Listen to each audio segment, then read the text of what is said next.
হয়নে? আৰু সেই অসম গণ পৰিষদে বিদেশীটো খেলিব নোৱাৰিলে আটাইতকৈ ডাঙৰ কামটো কি কৰিলে জানে? সেই অসম গণ পৰিষদে অসমলৈ বাংলাদেশ, পাকিস্তান আৰু আফগানিস্তানৰ পৰা হিন্দু বিদেশী, খ্ৰীষ্টান বিদেশী, শিখ বিদেশী, মুছলমানক বাদ দি বাকী বিদেশীবিলাক আহিব পাৰিব বুলি তেওঁলোকে কামত আইনখন আনিলে। হয়নে নহয়? মই এইটোতে আচৰিত হওঁ যে যিটো দলে বিদেশী খেলিম বুলি দলটো গঠন কৰিছিলে সেই দলটোৱে কেৱল আৰু কেৱল মন্ত্ৰীৰ পদ পাবৰ কাৰণে তাকো বুজা নাই। অতুল বৰা আৰু কেশৱ কুমাৰ এই দুজন মন্ত্ৰী হ'ল আমাৰ কিবা বৰ ডাঙৰ উপকাৰ এটা হ'ল নেকি অসমীয়া জাতিৰ? একো ডালটো হোৱা নাই, হয় নহয়? কিবা হৈছে নেকি? একোটো হোৱা নাই। এই দুজন মন্ত্ৰী হ'বৰ কাৰণে তেওঁলোকে সকলো আদৰ্শ বিক্ৰী কৰি দিল্লীৰ ওচৰত চাৰেণ্ডাৰ কৰি আঁঠু কাঢ়ি অমিত শ্বাহৰ সন্মুখত লিখি থৈ আহিলে যে অসমলৈ বিদেশী অহাত এজিপিৰ কোনো আপত্তি নাই। যিটো দল জন্ম হৈছিলে বিদেশী খেলিবৰ কাৰণে সেই দলটোৱে যদি বিদেশী আনিব পাৰিব বুলি চুক্তি কৰে আৰু কাম আমাৰ আইনখনত যদি চলি কৰে ভোট দিয়ে তেতিয়াহ'লে সেই দলটো অসমৰ কাৰণে প্ৰয়োজন আছে জানো? মই ভাবো যে অসম গণ পৰিষদক 2026 চনৰ বিধানসভা নিৰ্বাচনত এই ভুৱা আঞ্চলিকতাবাদী, এই ভুৱা জাতীয়তাবাদী অসম গণ পৰিষদ দলক 2026 চনৰ নিৰ্বাচনত ব্ৰহ্মপুত্ৰলৈ কঢ়িয়াই পেলোৱাটো অসমীয়া আজি অসম গণ পৰিষদক অকল দুটা মানুহে ব্যৱহাৰ কৰি আছে, কেৱল আৰু কেৱল দুটা মানুহ। উজনি অসমত সৰ্বমুঠ চিট আছে 46টা। উজনি অসমত চিট আছে 46টা। এই 46টাৰ ভিতৰত অকল কেইটা চিট পালে অসম গণ পৰিষদে? যদি সঁচাসঁচিকে কওঁ অকল এটা, কেশৱ কুমাৰ। তিয়কৰ যিটো পালে সেই মানুহজন বিজেপি, বিকাশ শইকীয়া সেই বিজেপিৰ কাৰণেহে পাইছে। আপুনি চাওক লাহোৱাল কি কয় এইটো সমষ্টি, লাহোৱাল সমষ্টি নহয়, চাবল লাহোৱাল সমষ্টি। তাত নিজৰ এজিপিৰ একদম জ্যেষ্ঠ মানুহ বিধায়ক আছে, সেই সমষ্টিটো বিজেপিয়ে থাকে। এটা শব্দ মাতিব নোৱাৰিলে অতুল বৰা আৰু কেশৱ কুমাৰ। তাৰ মাজত দিছে মোৰ শিৱসাগৰ সমষ্টিটো এজিপিক দিছে, সেইটো আকৌ শেষত কাঢ়ি লৈ অসমৰ আটাইতকৈ ডাঙৰ সত্যাগ্ৰহী এটা আকৌ শিৱসাগৰত বিজেপিয়ে কেন্দ্ৰীয় জানে নহয় জানো? তাৰ মাজত তেওঁলোকে ডেৰগাঁও সমষ্টিটো এমএলএ আছিলে, আমগুৰি যেনেকে এমএলএ আছিলে প্ৰতিভা হাজৰিকা, তেওঁ সমষ্টিটো এতিয়া কাঢ়ি ল'লে। এইবাৰ ডেৰগাঁও সমষ্টিটোত আছিলে ভৱেন বৰা, সেই সমষ্টিটোৰ চিট দিব। আহি কেৱল মাজত তিয়কটো দিলে, কিন্তু তিয়কৰ যিজন বিধায়ক উঠিছে সেইজন এজিপি মানুহ নহয়, তেওঁ হ'ল বিজু হাজৰিকা আৰু হিমন্ত বিশ্ব শৰ্মাৰ মানুহ, বিকাশ শইকীয়া। গতিকে সেইটোক মই চিট দিয়া বুলি নাভাবো। অকল একদম আহোমে যেনেকে আহি পৰিয়ালৰ খুটি মাৰি বিদেশী আহিব নোৱাৰা কৰিছিলে, মোগল আহিব নোৱাৰা কৰিছিলে, তেনেকে অসম গণ পৰিষদক খেদি খেদি খেদি আনি অসম পৰিয়ালবৰ্গে ৰাখিছে। উজনি অসমখন অসম গণ পৰিষদ কৰি দিলে নে নাই বাৰু? অসম গণ পৰিষদখনক উজনি অসমৰ পৰা খালী কৰি পঠিয়ালে, আৰু খালী কৰি পঠিওৱাৰ পাছতো অতুল বৰা, কেশৱ মহন্ত এওঁলোকে এটাও মাত মাতিব নোৱাৰে, কাৰণ ইতিমধ্যে তেওঁলোকে দিল্লী কালাৰ খাই পেলালে। সেইকাৰণে মই ভাবো 2026 চনটোত যেনেকৈ হিমন্ত বিশ্ব শৰ্মাৰ বদৰুদ্দিন আজমলক আমি এবাৰ ব্ৰহ্মপুত্ৰ দলিয়াম, তাৰ লগতে আৰু দুটা সৰু ভাই তেওঁলোকৰ অতুল বৰা আৰু কেশৱ মহন্ত। মইতো সদায় কৈ থাকো, একেখন চকীতে একেবাৰে তলত বহুৱাম বদৰুদ্দিন আজমলক, শকত তাৰ ওপৰত তেওঁৰ পৰা বহুৱাম হিমন্ত বিশ্ব শৰ্মাক, তেওঁৰ পৰা বহুৱাম অতুল বৰাক, আৰু তাৰ পাছত কেশৱ দাকো বহুৱাই দিম। কেশৱ দা কৈছে পেটটো ডাঙৰ মানিব পাৰিম নে নাজানো, একেলগে গামোচাৰে বান্ধিম তাৰ মানুহে আজি আমি চব অসমীয়া মানুহে খেলো ইচ্ছা কৰি এবাৰ একদম ব্ৰহ্মপুত্ৰলৈ তুলি দিম। আৰু অকল কেৱল এই গণশত্ৰু হিমন্ত বিশ্ব শৰ্মা, এই গণশত্ৰু বদৰুদ্দিন আজমল আৰু এই গণশত্ৰু অতুল কেশৱক ব্ৰহ্মপুত্ৰলৈ দলিয়াবৰ কাৰণে আমি কংগ্ৰেছ, ৰাইজৰ দল, জাতীয় পৰিষদ, CPI, CPM, CPIML, APHMC 7টা দল ঐক্যবদ্ধ কৈছো আৰু ঐক্যবদ্ধকৈ সংকল্প লৈছো যে যিকোনো প্ৰকাৰে 2026 চনটো হ'ব এই RSS, BJP আৰু 2 নম্বৰী মাৰ্কা অসম গণ পৰিষদৰ বিদায়ৰ দিন। ভাল হ'বনে বেয়া হ'ব? সঁচাকে ভাল হ'বনে বেয়া হ'ব? ভাল হ'বনে বেয়া হ'ব? মোক এটা কথা কওকচোন, কেশৱ মহন্ত আপোনালোকৰ সমষ্টিত কিমান বছৰ এমএলএ হ'ল? কিমান বছৰ? 20 বছৰ। কিমান?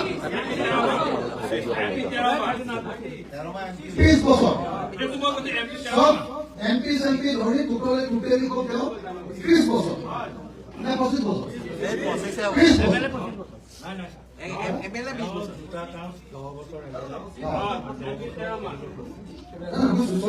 20 বছৰ আৰু এমপি 13 মাহ। তাৰমানে আপোনাৰ 25 বছৰ নহয় জানো? প্ৰায় 25 বছৰ নহয় জানো? 25 বছৰ এজন এমএলএ। 25 বছৰ মানে আপোনালোকে জানেনে? 25 বছৰ মানে এক পুৰুষ। জানে নাই? পুৰুষ বুলিলে কয় এটা 12 বছৰ, এটা পুৰুষ, এটা জেনেৰেশ্যন মানে 25 বছৰ। 25 বছৰ শাসন কৰাৰ পাছত মোক আপোনালোকে কওকচোন যে কলিয়াবৰ সমষ্টি ব্ৰহ্মপুত্ৰই যিটো কলিয়াবৰ সমষ্টিত ব্ৰহ্মপুত্ৰই যিবোৰ অংশ পাইছে সেই সমস্ত অঞ্চলটোত গৰাখহনীয়া আৰু বানপানী হয়, সেই অঞ্চলটো কেশৱ দাই পুৰা বানপানী আৰু গৰাখহনীয়া সমস্যা সমাধান কৰিব পাৰিলে নে নোৱাৰিলে?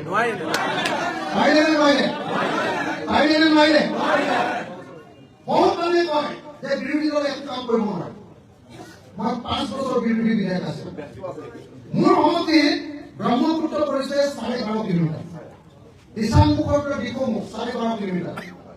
এই 12.5 কিলোমিটাৰ মই 5 বছৰৰ ভিতৰত এই দিচাংমুখৰ পৰা দিখৌমুখলৈকে গোটেই 12.5 কিলোমিটাৰ ব্ৰহ্মপুত্ৰই যিবিলাকত খহনীয়া কৰে 12.5 কিলোমিটাৰ গোটেই ব্ৰহ্মপুত্ৰখন জিঅ'বেগ লগাবৰ কাৰণে আৰু তাৰ পিছফালে থকা গোটেই মথাউৰিবিলাক বান্ধিবৰ কাৰণে আৰু মথাউৰিবিলাকৰ পৰা পকা কৰি দিবৰ কাৰণে ৰোড কাট এনভাইৰনমেণ্ট কৰিবৰ কাৰণে মই এছিয়ান ডেভেলপমেণ্ট বেংকৰ পৰা 205 কোটি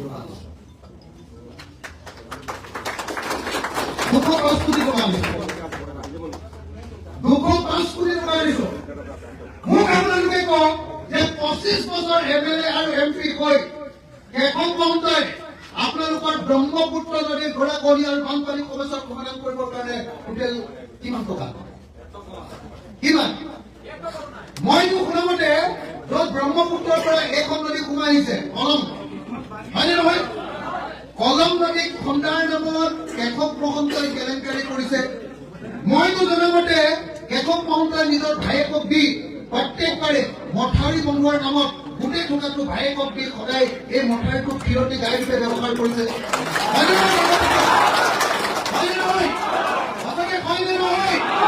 কেশৱ মহন্তৰ কাৰণে ব্ৰহ্মপুত্ৰ নদীৰ মথাউৰি আৰু গৰাখহনীয়া তেওঁৰ কাৰণে ফিৰতি গাই হয়নে নহয়?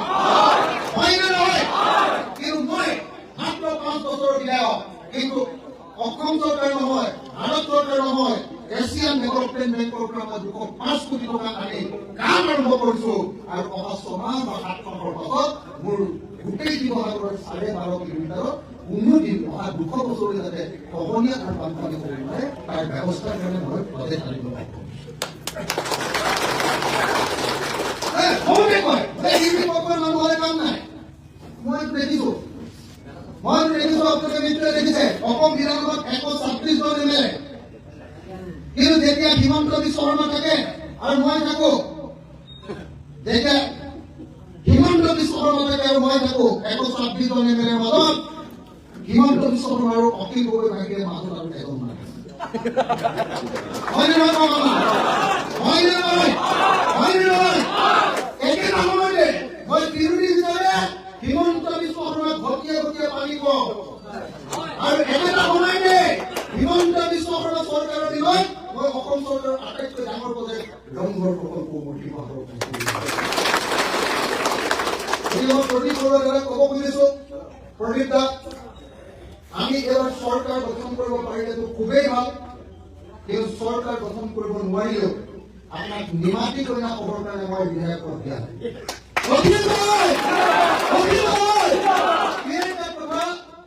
আপোনাৰ দায়িত্ব হ'ব অখিল গগৈৰ হাত মজবুত কৰা অখিল গগৈৰ লগত একেলগতে চিঞৰি উঠা গৰজি উঠা আৰু যদি চৰকাৰ গঠন কৰোঁ তেতিয়াহ'লে এটা এটা প্ৰজেক্ট মোৰ সমষ্টিৰ যিমান প্ৰজেক্ট মই দিব পাৰোঁ সিমান প্ৰজেক্ট আপোনাৰ সমষ্টিলৈ আহিব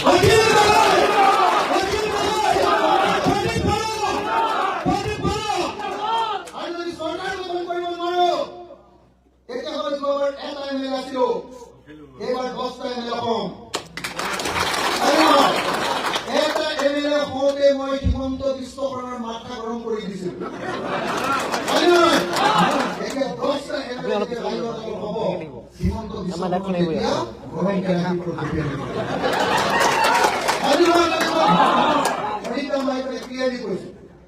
মোৰ লগত কেনে চেহেৰা দেখুৱাব কাৰণে এম এল এ লাগে নিজৰ সমষ্টিৰ কথা দৃঢ়তাৰে ক'ব পৰা এম এল এ মোক নিমাতী কৈ নালাগে হয়নে নহয় বঢ়িয়া বঢ়িয়াই পাৰিব বুলি কৈছে 1 নম্বৰ আপোনাৰ বয়স মোতকৈ যদিও বেছি কিন্তু তাৰ পাছতো আপুনি তাত ডেকা ল'ৰাৰ দৰে কাম কৰিব হয়নে নহয় আছে নাই গ্ৰন্থ দেখা হয়নে নহয় কৈছিলে পিছত আকৌ এম এল এ কৈ পিছফালে মেহেঙা মেহেঙা কৰি দিলে মই হয় নহয় যোৱাবাৰ এম এল এ হ'ল এআইডিএফৰ মানুহকেইটাই হ'ল বিৰোধী পক্ষৰ পৰা ভোট দিলেগে বিজেপি ৰাজ্যসভা আৰু ৰাষ্ট্ৰপতি হয় নহয় কংগ্ৰেছৰ কেইজনমানে দিলে কিন্তু মোৰ দলৰ পৰা যেতিয়া জিকিব ৰাইজৰ দলৰ পৰা একদম দেৰি নহ'ব একদম চিৰাচিৰি কথা দেই হয় নহয় একদম আকৌ মনত পেলাই দিছো যদি চৰকাৰ আমি গঠন কৰো আৰু প্ৰদীপ দাক যদি আপোনালোকে এম এল এ জিকাই দিয়ে মোৰ সমষ্টিত যিমান মই মন্ত্ৰী হিচাপে কাম কৰিম প্ৰদীপ দাৰ সমষ্টিটো মই সিমানেই কাম কৰিম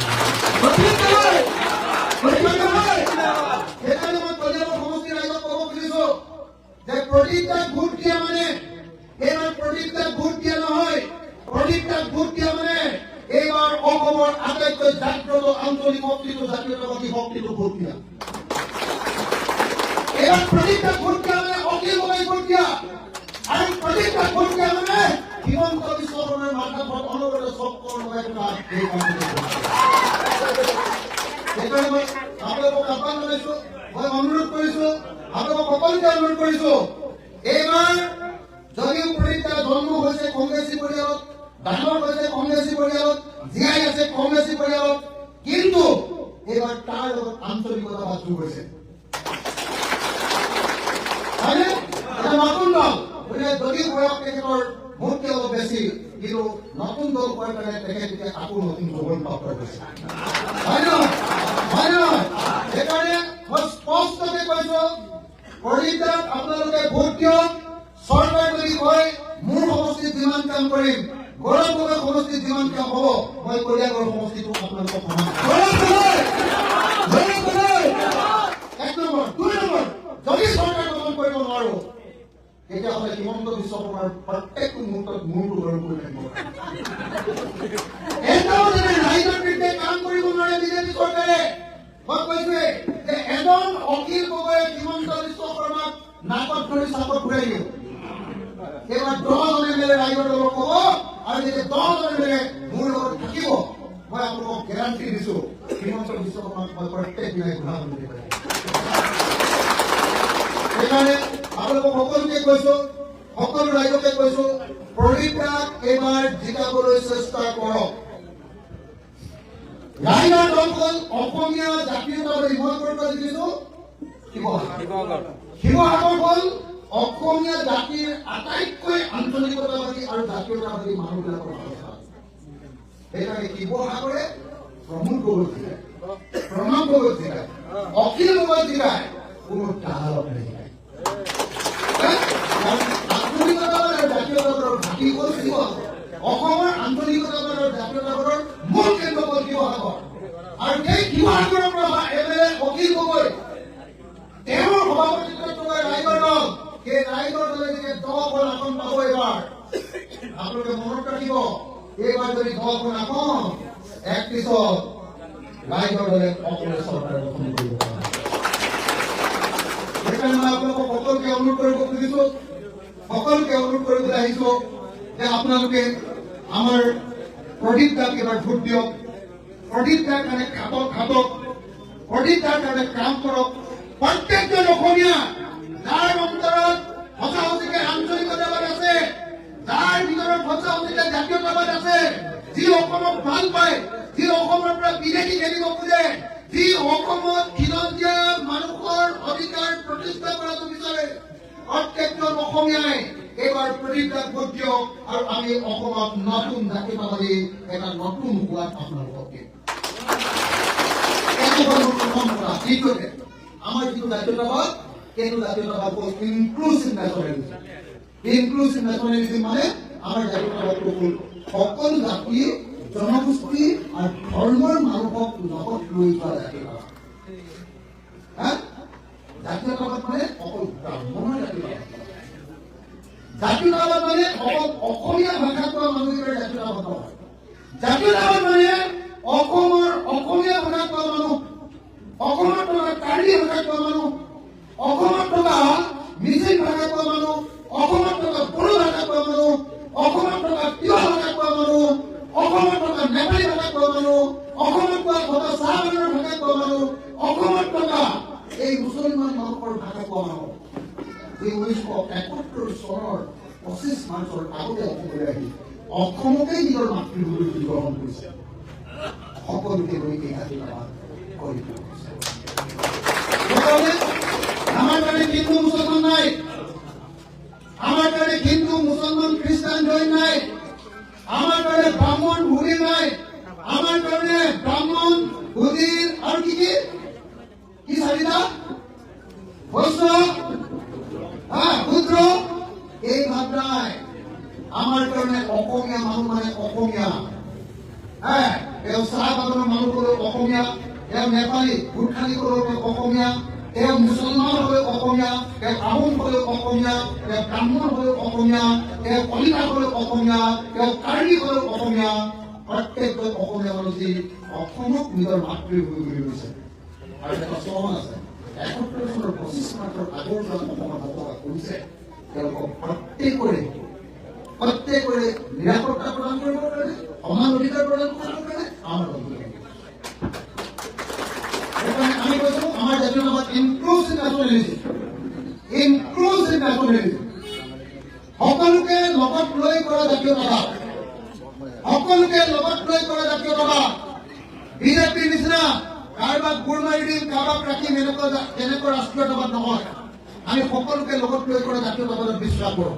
সেইকাৰণে মই আপোনালোকক সকলোকে অনুৰোধ জনাইছো, আহক আমি সকলোৱে মিলি এইবাৰ সকলোৱে মিলি আচলতে কংগ্ৰেছী মানুহ মানে কলিতা, আচলতে জন্মৰ পৰাই তেখেতে কংগ্ৰেছী মানুহ, কিন্তু এইবাৰ মই বেজি দি তাত আধুনিকতাবাদ ভৰাই দিছো, হয় নে নহয়? কংগ্ৰেছী সত্তাটো থাকিবই, কংগ্ৰেছী সত্তাটো নাইকিয়া কৰি দিবলৈ পোৱা নাই।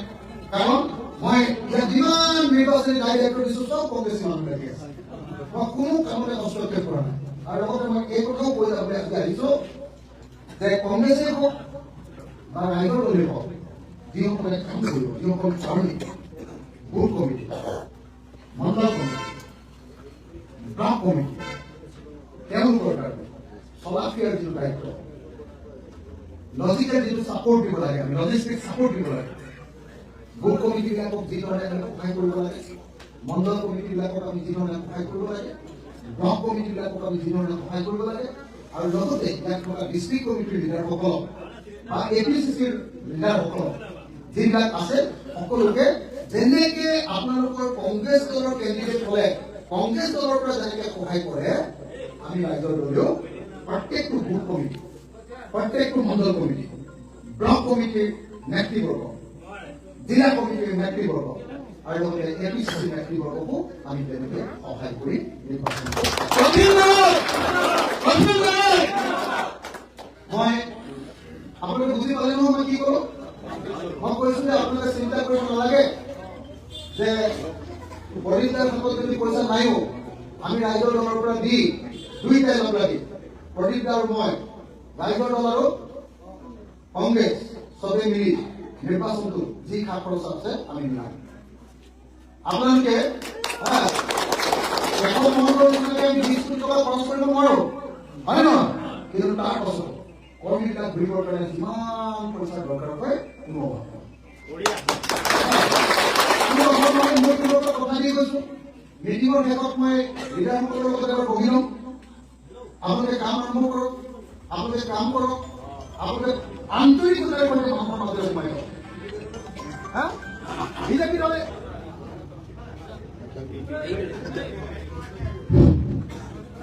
বিজেপি দলক আমি কিয় খেলিব কৈছো আৰু বিজেপি দলক কিয় খেলিব কৈছো মই 4-5টা মান কথা কওঁ বেছি দীঘলীয়া হৈছে নেকি আমনি লাগিছে নেকি বিজেপি দলক আমি খেলিব পৰা 4টা মান 5টা মান কথা কওঁ এক নম্বৰ কথা বিজেপি চৰকাৰখন অহাৰ পাছত আমি পৃথিৱীৰ কোনো মানুহৰ শান্তি হয় নহয় কোনেও নিজৰ মনৰ কথা কোনেও মন কৰি কাকো ক'ব নোৱাৰে হয়নে এজন সাংবাদিকক শুনক হয়নে চবে হয়নে নহয় এজন সাংবাদিকক শুনক আপুনি ক'লে কৰক যে তেওঁলোকৰ জীৱনৰ আটাইতকৈ কঠিন দিনকেইটা হ'ল 2016 পৰা 2026 কোনো সাংবাদিকে নিজৰ মনৰ খবৰ কেতিয়াও ভালকে লিখি কৰি নাপায় ইয়াৰ পৰা যদি লিখি পঠিয়ায় তেতিয়াহ'লে সেই অফিচত গৈ আৰু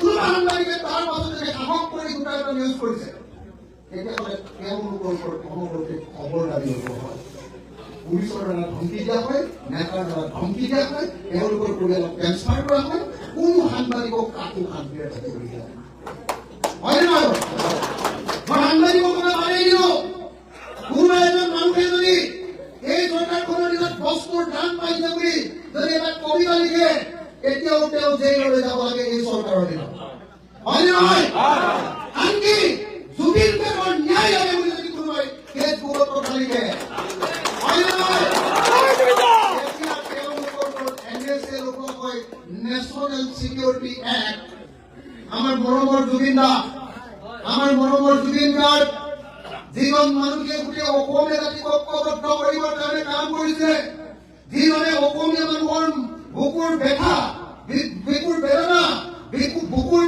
কৃণৰ বেদনা নিজৰ গীতৰ জৰিয়তে প্ৰকাশ কৰি গোটেই অসমীয়া জাতিটোক ওপৰলৈ তুলি লৈ গৈছিলে সেই জুবিন গাৰ্গীসকলে মাৰিলে তাৰ পৰা ন্যায় লাগে বুলি কওঁতেও এই বিজেপি চৰকাৰে কি কৰিছে নেশ্যনেল চিকিউৰিটি এক্ট লগাইছে তাৰমানে জুবিন গাৰ্গ ন্যায় লাগে বুলি কোৱাটো ৰাষ্ট্ৰদ্ৰোহীতা বুলি কৈছে হয়নে তাৰপাছত এই চৰকাৰখনক কোনোবাই ভোট দিব পাৰে নেকি মই ভাবো যে যদি কোনোবাই বিজেপিক ভোট দিয়ে তেওঁ তেতিয়াহ'লে তেওঁ নিজৰ ভিতৰত আটাইতকৈ যিটো বস্তু মূল মগজু সেইটো তাৰমানে তেওঁ বন্ধ কৰি দিছে হয় নহয় কোনো বিদেশবান মানুহে কেতিয়াও বিজেপিক ভোট দিব নোৱাৰে কাৰণ বিজেপিয়ে কাকো বিবেকেৰে পৰিচালিত হ'বলৈ নিদিয়ে বিজেপি থাকিলেই মগজু বন্ধ কৰি মানুহ জীয়াই থাকিব পাৰে হয় নহয় হয়নে নহয় হয়নে নহয় হয়নে নহয় অকল সাংবাদিকসকলক যে যিকোনো এটা সংবাদ মাধ্যমৰ মালিকক সোধক বিজেপি অহাৰ পাছত আটাইতকৈ বেয়া দিন তেওঁলোকৰ হৈছে এই অৱস্থা যিকোনো এটা সাংবাদিক তেওঁ মফচলীয়া সাংবাদিক হওক তেওঁ গাঁৱৰ ভিতৰৰ সাংবাদিক হওক তেওঁ জিলা সদৰৰ সাংবাদিক হওক তেওঁ গুৱাহাটীৰ সাংবাদিক হওক ৰাজধানীৰ সাংবাদিক হওক প্ৰত্যেকজন সাংবাদিকক এবাৰ মাত্ৰ ওচৰৰ পৰা সোধক যে আপোনালোকে আচলতে ভালকে নিউজ কৰিব পাৰেনে এবাৰ সোধক কোনেও নিজৰ ভিতৰৰ কথা কোনোদিন নিদিয়ে এই চৰকাৰে প্ৰত্যেকজন অসমীয়াৰ ডিঙিত টেপি আমাৰ কণ্ঠৰ ৰুদ্ধ কৰি দিছে কণ্ঠৰ ৰুদ্ধ বুলি কৈছে কণ্ঠবিদ্ধ কৰি দিছে আৰু যেতিয়ালৈকে এই চৰকাৰক আমি ব্ৰহ্মপুত্ৰত পেলাব নোৱাৰো তেতিয়ালৈকে অসমীয়া মানুহে কেতিয়াও সঁচা কথা ক'ব নোৱাৰিব। সেইকাৰণে অসমীয়া মানুহে নিজক জীয়াই ৰাখিবৰ কাৰণে 2026 চনত বিজেপিক ব্ৰহ্মপুত্ৰত দলিয়াই পেলাব লাগিব।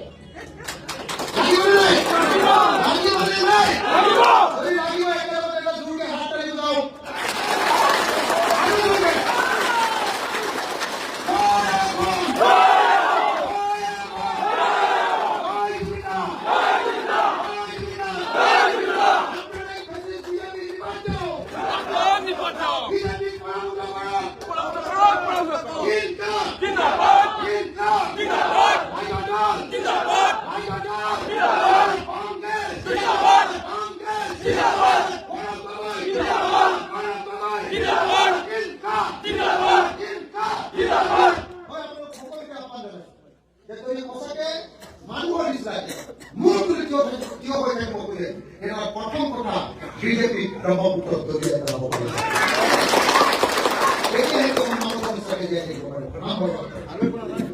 নাম্বাৰ 2, এই চৰকাৰে আমাৰ দেশৰ সকলোবিলাক বস্তু এফালৰ পৰা বিক্ৰী কৰি দিছে। হয় নহয়? আপোনালোকক মই দুটা উদাহৰণ দিওঁ। আগতে আমাৰ শিৱসাগৰত প্ৰত্যেকখন গাঁৱত 4জন 5জন ONGC মানুহ চাকৰি কৰিছে। এতিয়া নতুনকে 10-15 বছৰ একজনো মানুহে নতুনকে ONGC চাকৰি কৰে। কেলে? কাৰণ ONGC প্ৰাইভেট কৰি দিলে, ONGC ৰিলিফবিলাক প্ৰাইভেট কোম্পানীৰ হাতত বিক্ৰী কৰি দিলে। এতিয়া যদি কোনোবাই কাম পায় তেতিয়াহ'লে প্ৰাইভেট কোম্পানীৰ কণ্টেক্সুৱেল লেবাৰ পোৱাৰ বাহিৰে ONGC আৰু এটাও খালী পদ এতিয়া নাই। তাৰমানে কি কৰিলে? তাৰমানে অসমৰ তেল তৈল খণ্ড অইল ছেক্টৰ অসমৰ কয়লা ক্ষেত্ৰ সম্পূৰ্ণৰূপে বিক্ৰী কৰি দিলে। অসমৰ সুনীল প্ৰাইভেট কোম্পানী দি দিলে। অসমৰ এটাই ইণ্টাৰনেশ্যনেল এয়াৰপৰ্ট আছিলে, বৰঝাৰ এয়াৰপৰ্ট, গোপীনাথপুৰলৈ এয়াৰপৰ্ট, সেইটো কাটি দিলে। কাৰ্বি মানুহৰ লগত দেখিছিলো, কাৰ্বি আংলঙত 1,20,000 বিঘা মাটি আদানী আৰু আম্বানী আৰু ৰামদেৱে বকি দিলে। বহুত মানুহে হিমন্ত বিশ্ব শৰ্মাই কয় তেওঁ জীৱনত কৰা আটাইতকৈ ডাঙৰ কাম এটা হ'ল যে জাগিৰোডত ছেমিকণ্ডাক্টৰ ইণ্ডাষ্ট্ৰী। হয়নে? মই কি বুলি কম?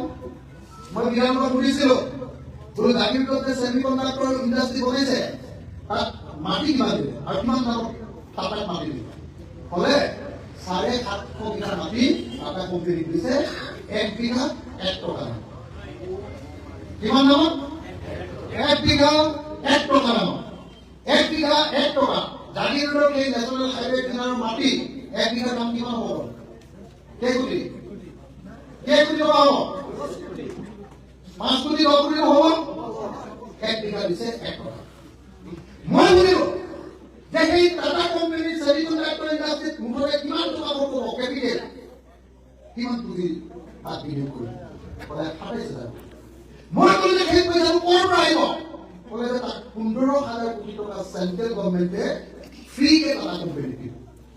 15,000 কোটি টকা আৰু 5,000 কোটি টকা ষ্টেট গভৰ্ণমেণ্ট অসম চৰকাৰে কেপিটেল ছাবচিডিৰ নামত ফ্ৰীকে 5,000 কোটি টকা অসম চৰকাৰে। 15% কিমান হ'ল? 20। আৰু কিমান থাকিলে? আৰু 7 থাকিলে? আৰু সেই 7,000 কোটি টকা ক'ৰ পৰা দিব বুলি লিখি দিছে বুজিছে মোক বিধানসভা মোক উদ্যোগ মিনিষ্টাৰ বিমল বৰাই উত্তৰ দিছে যে বাকী 7,000 কোটি টকা আমাৰ কেন্দ্ৰীয় চৰকাৰে 7,000 কোটি টকা কেন্দ্ৰীয় চৰকাৰে গেৰাণ্টি লৈ বেংকৰ পৰা ধাৰ হিচাপে দিয়ে। তেতিয়া টাটাই কেইটকা খৰচ কৰিলে? কেইটকা?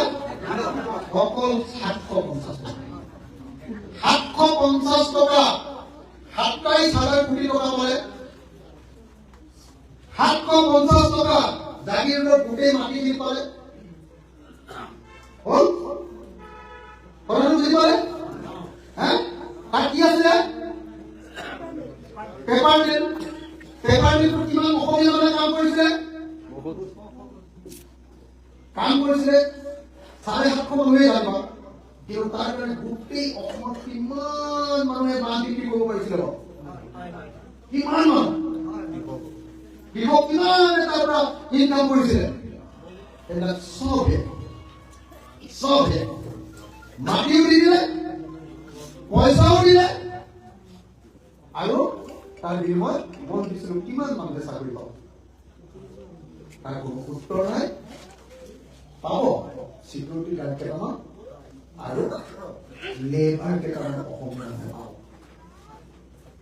তাৰ বিনিময়ত 27,000 কোটি টকা আৰু 750 বিঘা মাটি আমি চিৰকালৰ কাৰণে টাকা কমাই এইটো কি ইণ্ডাষ্ট্ৰিয়েলিজম এইটো কি উন্নয়ন মোক আপোনালোকে 2700 কোটি টকা দিয়ক অসমত গাঁও আছে 26,000খন গাঁও 27,000 কোটি টকা 26,000খন গাঁও এখন গাঁৱত 1 কোটি টকাকে দিম তাৰ পাছতো কিমান থাকি গ'ল 1,000 কোটি টকা আৰু থাকি যাব হয়নে এখন গাঁৱত 1 কোটি টকা দি মই এটা ইণ্ডাষ্ট্ৰি কি ইণ্ডাষ্ট্ৰি একদম সহজ আপোনালোকৰ গাঁৱত ভীমকল আছে মই ভীমকলৰ পৰা বেবিফুড বনোৱাৰ ইণ্ডাষ্ট্ৰি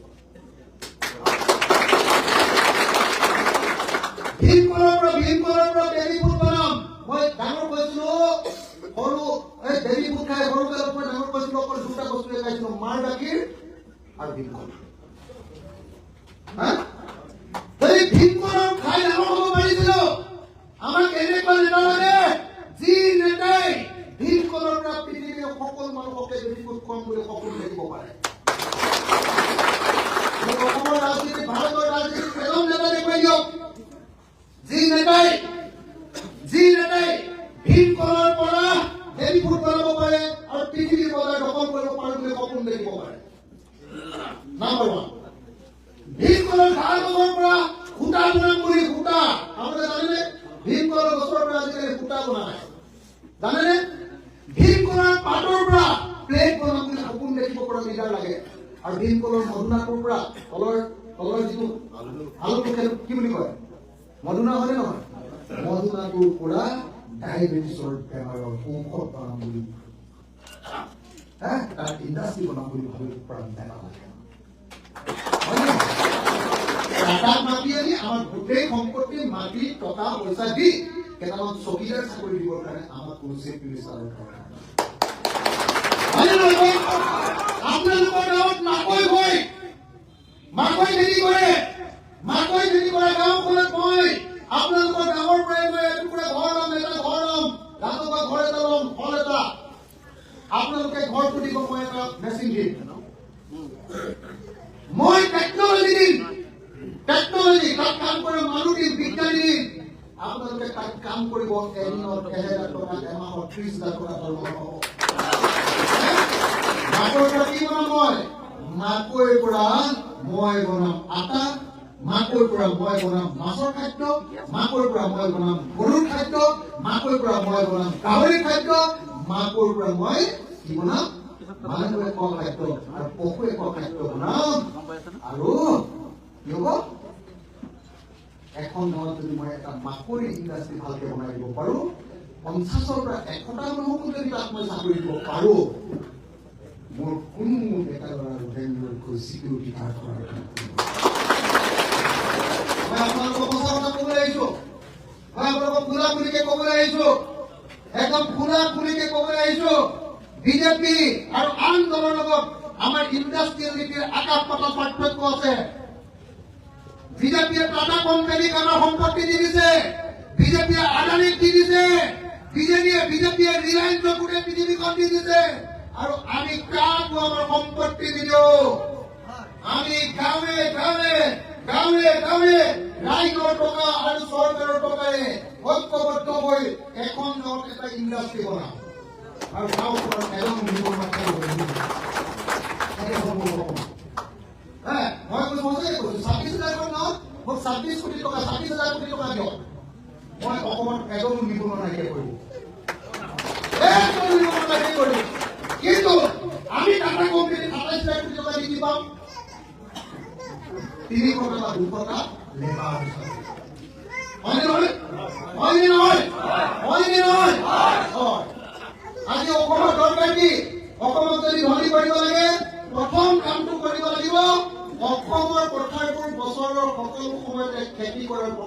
পৰিণত কৰিব লাগে। এবাৰ খেতি কৰোঁ, মোক একবাৰৰ কাৰণে চৰকাৰ দিয়ক, মই অসমৰ প্ৰত্যেকজোপা পথাৰত পানী দিম।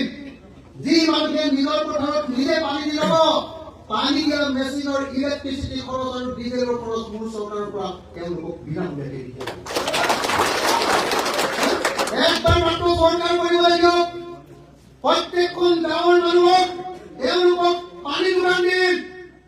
প্ৰতিখন গাঁৱত 4খনৰ পৰা 5খন ডাঙৰ ট্ৰেক্টৰ দিম, যাতে গাঁৱৰ মানুহবিলাকে নিজৰ খেতিটো নিজে কৰি ল'ব পাৰে।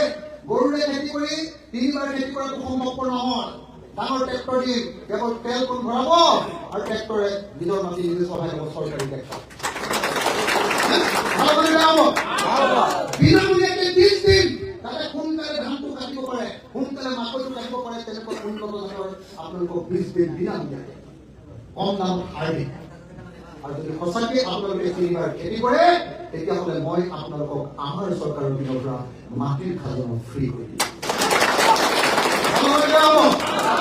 অসমীয়া মানুহ যদি জমি কৰিব লাগে, সেয়া জাতি দিয়ে নহওক লাগে, সেয়া কাৰ্বি হওক, সেয়া আহোম হওক, সেয়া ব্ৰাহ্মণ হওক, সেয়া কলিতা হওক, সেয়া গুৰকাৰী হওক, সেয়া বিহাৰী হওক, সেয়া মুছলমান হওক, সেয়া খ্ৰীষ্টান হওক, প্ৰথম কামটো কৰিব লাগিব নিজৰ পথাৰ দৰা বছৰৰ সকলো সময়তে সেউজীয়া কৰিব কাৰণে ব্যৱস্থা।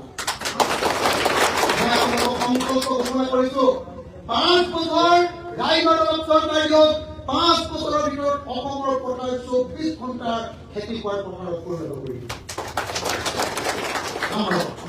নাম্বাৰ 2, এখন গাঁৱত এটা ইণ্ডাষ্ট্ৰী মই অলপ আগতে কৰো, তাতে এজন নিবনুৱা কোনো মানুহ নাই। আমাৰ মা আৰু মোৰ পেহীও সেই ইণ্ডাষ্ট্ৰীটোত গৈ কাম কৰিব পাৰে। মোৰ দেউতা আৰু মোৰ ভাইটিও সেই ইণ্ডাষ্ট্ৰীত গৈ কাম কৰিব পাৰিব। এদিনত 1000 টকাৰ, 30 দিনত 30,000 টকাৰ দৰমহা। নিজৰ গাঁৱত থাকি নিজৰ গাঁৱতে কাম কৰিব পাৰিব। আৰু কোনো অসমীয়া ডেকা ল'ৰাই বেংগলুৰুলৈ গৈ 6 মাহত 162টা ল'ৰাৰ মৃত্যু হোৱাৰ কোনো প্ৰয়োজন নাথাকে। এবাৰ মাত্ৰ শাসন দিয়ক, অসম কেনেকৈ বদলাই দিম তাৰ সম্পূৰ্ণৰূপে ব্লুপ্ৰিণ্ট, তাৰ কিতাপ লিখি থৈ দিছো। 3 নম্বৰ, অসমৰ প্ৰত্যেকজন মানুহক মই প্ৰফেচনেল অসমীয়া কৰিব পাৰোঁ। প্ৰফেচনেল অসমীয়া এতিয়া অসমীয়াই যি কামে কৰে নন প্ৰফেচনেল, চব নন প্ৰফেচনেল। ঘৰত যদি খেতি কৰে, ঘৰত খাবৰ কাৰণে 2জোপা অমিতা, ইমান পৰিমাণ ধনিয়া, ইমান পৰিমাণ লাই শাক, হয় ন? ঘৰত খাবলৈ জোৰে।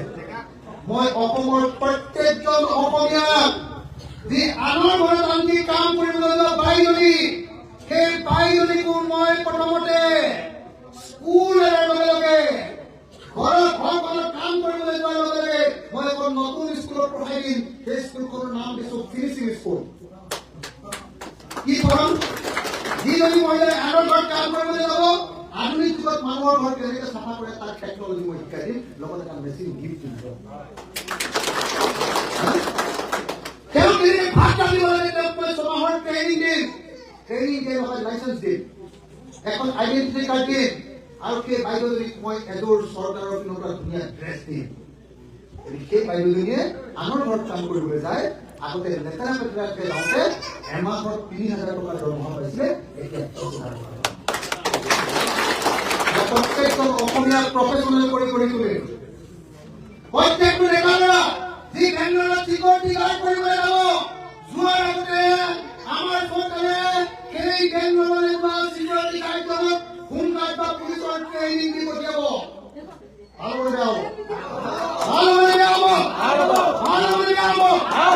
স্কুল এৰিব খুজিলে মই লগে লগে সুধিম, কেলে স্কুল এৰা? কলেজ এৰিব খুজিলে মই সুধিম, তুমি কলে যাবা? বোলে চিকিউৰিটি গাৰ্ড কৰিবলৈ যাওঁ। চিকিউৰিটি গাৰ্ড কৰিবলৈ যোৱা যদি আহা 3 মাহ ফ্ৰী দে, মাহেকত 5,000 টকা ষ্টাইপেণ্ড, হাতত পইচা দি তোমাক আজি পুলিচৰ ট্ৰেইনিং দি পুলিচৰ ট্ৰেইনিং লৈ যেতিয়া চিকিউৰিটি গাৰ্ড কৰিবলৈ যাওঁ, লগত লাইচেন্স লৈ যাওঁ, লগত আইডেন্টিটি কাৰ্ড লৈ যাওঁ, আকৌ চৰকাৰে বেংগলোৰ চৰকাৰে কৰ্ণাটক চৰকাৰৰ লগত কথা পাতি দিম, মোৰ ইয়াৰ পৰা 1 লাখ ল'ৰা গৈছে দেই, 1টা ল'ৰা মৰে যদি কিন্তু চৰকাৰক ঘূৰি মাৰো। কথাটো বিচাৰে হয় নহয়? এতিয়া মোৰ আগত চিকিউৰিটি গাৰ্ড কৰিবলৈ যোৱা ল'ৰাটোৱে যদি মাহেকত 18,000 টকা দৰমহা পাইছিলে মই ট্ৰেইনিং দি পঠোৱাৰ পাছত সি 45,000 টকা দৰমহা কোনোবা চৰকাৰে আজিলৈকে এইবিলাক কথা ভাবিছিলে নেকি? যোৱা 19 তাৰিখৰ দিনা মই ডিব্ৰুগড়ত গৌৰৱ গগৈৰ লগত 5 ঘণ্টা বহি আছিলো। গৌৰৱে মোক কৈছে, অখিলা এই চিটৰ কথা পাতিম ৰ'ব, আপুনি বৰ ধুনীয়াকৈ অসমখন কেনেকৈ কৰিম, এই যে আপোনালোকৰ ইস্তাহাৰখন লিখিছে এইখনৰ বিষয়ে কওক। মই সদায় আপোনাৰ ইস্তাহাৰখন মোৰ এই বেগটোত ভৰাই অনবৰত 24 ঘণ্টা লৈ ফুৰো। গৌৰৱে কৈ আছে, গৌৰৱে মোক কৈছে যে আপোনাৰ পৰা মই ট্ৰেইনিং ল'ম, এনেকৈ কৈছো মই আপোনাৰ পৰা বহুত কথা শিকো, মই আপোনাৰ পৰা ট্ৰেইনিং ল'ম।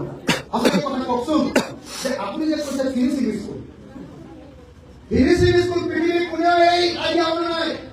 গোটেই পৃথিৱীত মই আনিছো এই আইডিয়া, ৰায়গড়লৈ আনিছো এই আইডিয়া যে কোনোবা ছোৱালীয়ে যদি নাৰ্ছৰ কাম কৰিব খোজে মই তাক নাৰ্ছৰো ট্ৰেইনিং দিম, তাইক মই ইংৰাজীও শিকাম আৰু হিন্দীও শিকাম।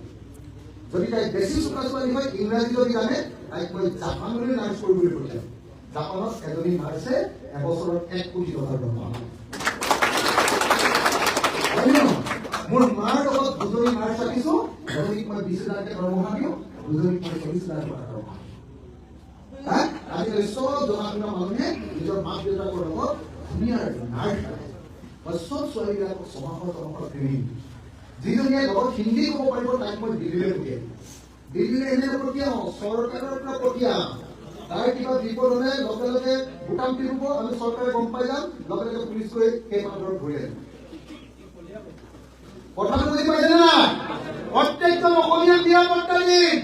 কোনো ল'ৰাই হিমন্ত বিশ্ব শৰ্মা চৰকাৰৰ দিনৰ নিচিনাকে 6 মাহত 162টা ল'ৰা বাহিৰত পঢ়িব নালাগে। মই দিয়াৰ লগত শুনিছিলো, বোলো আপোনাৰ চৰকাৰৰ দিনত যোৱা 6 মাহত আপোনালোকে যে বাহিৰত চিকিউৰিটি গাৰ্ড কৰা ল'ৰাবিলাকক মৰিলে মানে আনিবৰ কাৰণে যে যিখন হেৰি কৰিছে, আপুনি কৰিছে, তাত কিমানটা ল'ৰা আহিলে? মানে 6 মাহত 162টা ল'ৰা কৰিছে বাহিৰত। ভাবকচোন, আপোনালোকে কোনোবাই গম পায়? 6 মাহত চিকিউৰিটি গাৰ্ড কৰিবলৈ গৈ অসমীয়া ল'ৰাই 162টা কৰিছে। মই আপোনালোকক গেৰাণ্টি দিছো, প্ৰত্যেকজন অসমীয়াক ফিনিচিং স্কুলত পঢ়াম, প্ৰত্যেকজন অসমীয়াক প্ৰফেচনেল কৰি তুলিম, প্ৰত্যেকজন কাম কৰা বাইজনীকো মই ধুনীয়া দেশত পঠিয়াম। কোনো বাইক আৰু কাম কৰা মানুহবোৰৰ মোটামুটি কৰিব নোৱাৰিব, তাৰ ব্যৱস্থা কৰিম। সেইকাৰণে মই আপোনালোকক সঁচাকৈ ক'ব খুজিছো, একবাৰ মাত্ৰ ৰায়গড়ক ক্ষমতালৈ আহিবলৈ দিয়ক, একবাৰ মাত্ৰ ৰায়গড়ক ক্ষমতালৈ আহিবলৈ দিয়ক। তাৰ পাছত অসমৰ প্ৰত্যেকটো পৰিয়ালক যদি মই 10 বছৰৰ ভিতৰত ধনী কৰিব নোৱাৰো, তেতিয়াহ'লে মোৰ কাম নাই। 10 বছৰৰ ভিতৰত অসমৰ ধনী কৰি দিম। 15 বছৰ অসমৰ শিক্ষামন্ত্ৰী হ'ল হিমন্ত বিশ্ব শৰ্মা। চবেই কয় বিৰাট দক্ষ মন্ত্ৰী, মই এনেকৈ নকৰিম। ইমান তুমি ডাঙৰ মন্ত্ৰী, ইমান তুমি 15 বছৰ অসমৰ শিক্ষামন্ত্ৰী হোৱা, অসমৰ এখনো LP স্কুলত এটা শ্ৰেণীৰ কাৰণে এটা শ্ৰেণী কোঠা বনাব পাৰে। এটা হলৰ ভিতৰতে 5টা ক্লাছ। এই ৰকম LP ক শ্ৰেণীতে অ আ ক খ চিঞৰি থাকিব, তাৰ কাষতে নেওতা পঢ়ি থাকিব, তাৰ কাষতে সাহিত্য পঢ়ি থাকিব, 3য় শ্ৰেণীতে 4ৰ্থ শ্ৰেণীতে অংক কৰি থাকিব, আৰু 5ৰটোৱে ইংৰাজী কবিতা মুখস্থ কৰি থাকিব। একেটা ঠাইতে একদম বনাৰৰ নিচিনা চিঞৰ বাখৰ মাষ্টৰ তাকে কোনোবাজনে আকৌ মধু খাই আহিছে।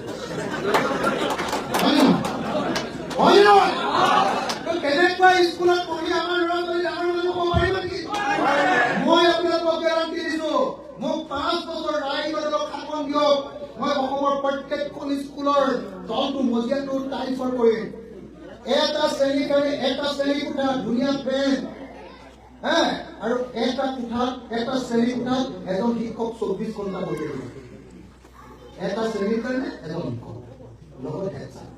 এটা LP স্কুলত যদি 5টা ক্লাছ আছে, 6জন শিক্ষক, 5জন শিক্ষক, এজন হেড ছাৰ। তেতিয়াহে ল'ৰা-ছোৱালী ভাল হ'ব। আৰু এই যে টিচাৰ কেইজন ৰাখিম, মই টিচাৰ কেইজনক কি কৰি জানেনে?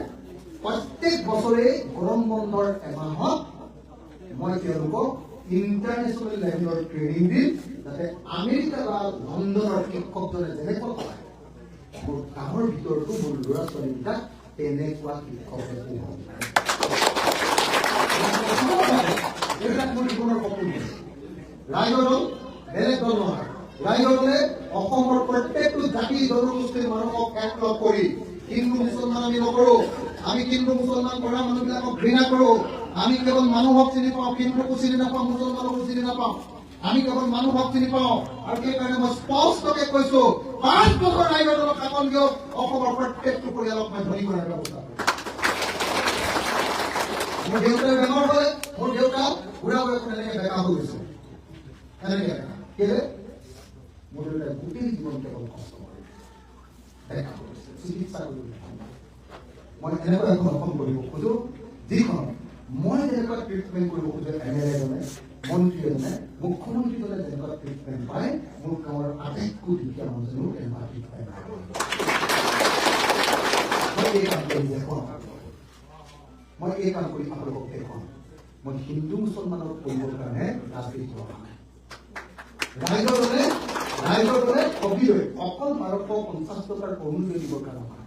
কিন্তু এটা কথা ঠিক, যদি ৰাইজৰ দল শাসনলৈ আহে, প্ৰথমতে অৰুণোদয়টো অসমৰ প্ৰত্যেকগৰাকী মহিলা দিব। এতিয়া 40-50 জনী দিয়ে, 100 জনী দিল।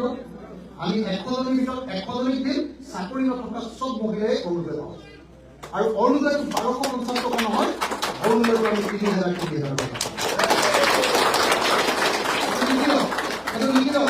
এইটো লিখি লওক, সাংবাদিকসকলেও এইটো কৈ দিয়ক।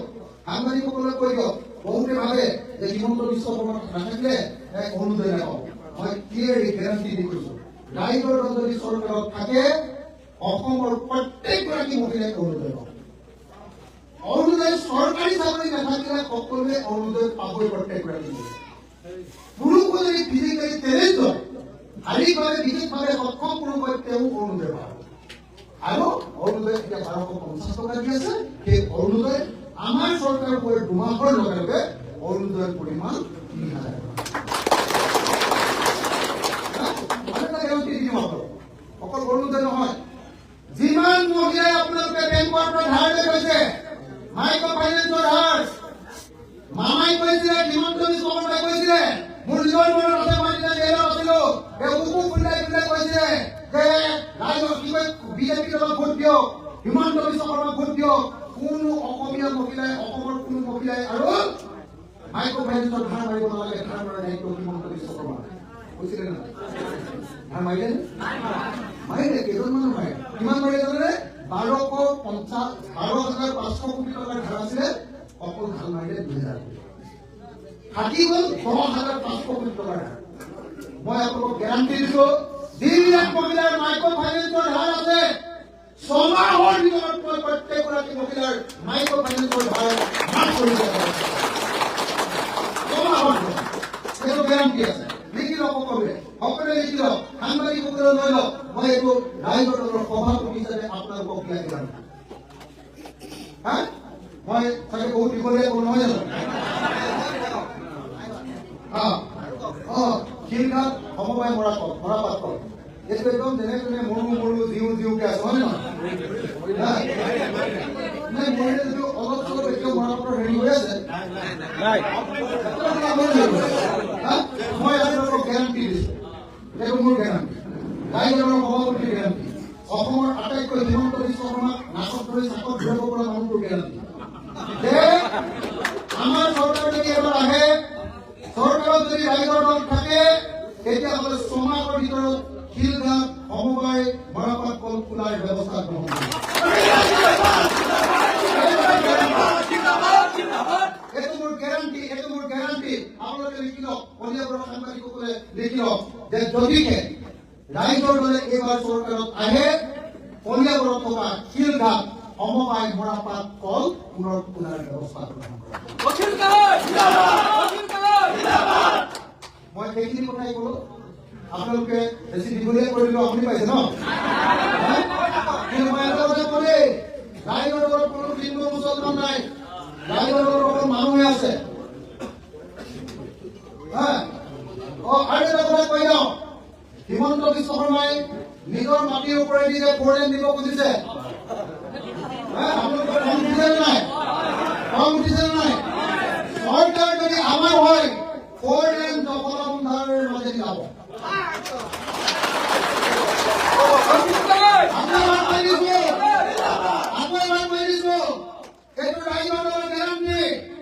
আপোনালোকে আমাক কলিয়াবৰৰ বিধায়ক জিকাই দিয়ক। কি নাম? কি নাম? কি নাম? প্ৰদীপ কুমাৰ বৰুৱা জিকাই দিয়ক। ৰাইজৰ পাৰ্টি প্ৰদীপ কুমাৰ বৰুৱা জিকাই দিয়ক।